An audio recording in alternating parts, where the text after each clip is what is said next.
ဒီတစ်ပတ်ဝိတ်လေးပါလေးရှော့ထားတော့ကိုစုချရတဲ့အနေနဲ့စိတ်သားဟင်းပြပြနှစ်နှစ်လေးချက်စားမယ်စိတ်သားညီနှံပြောက်တော့အောင်တံမြာသီးလေးညှစ်ပြီးတော့စားလေးနဲ့တေချာလေးနေပြီးတော့ရေဆေးပေးမယ်ရေဆေးပြီးသွားရင်တော့တေချာလေးရေပြောင်းအောင်လို့ရေစစ်ပေးမယ်နော်ရေဆေးပြီးသွားရင်စိတ်သားကိုအရသာနှက်မယ်ထုံးစံအတိုင်းမွေးသွားအောင်မွေးလေးမဆလာဖြူပြီးတော့ဂျင်းရင်လေးပါတစ်ခါလေးညှစ်ထည့်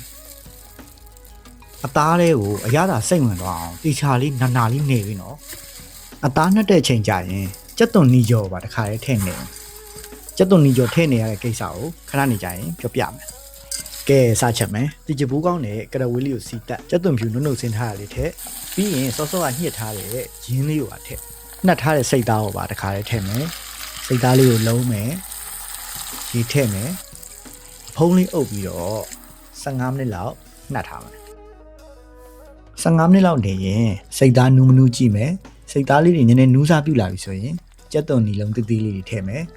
ပြီးရင်မွေးလေးမဆလာခတ်မယ်ကျွန်တော်ရှေ့မှာပြောသွားတဲ့ကြက်သွန်နီကြောထည့်တဲ့ကိစ္စအခုရှင်းပြမယ်ပထမတစ်ချက်ကဟင်းအနှစ်ဖြစ်ဖို့အရန်လွယ်တယ်နောက်ပြီးတော့ဟင်းအနှစ်ကလည်းကြက်သွန်နီကြောနဲ့မွေးလေးနဲ့ဗျာအနှစ်ကိုလည်းကြည့်ပါအောင်ဗျာပြည့်နှစ်ပြီးတော့အရသာကိုသိကျင်နော်ကိုကကိုချက်စားကြည့်မှရမှာနော်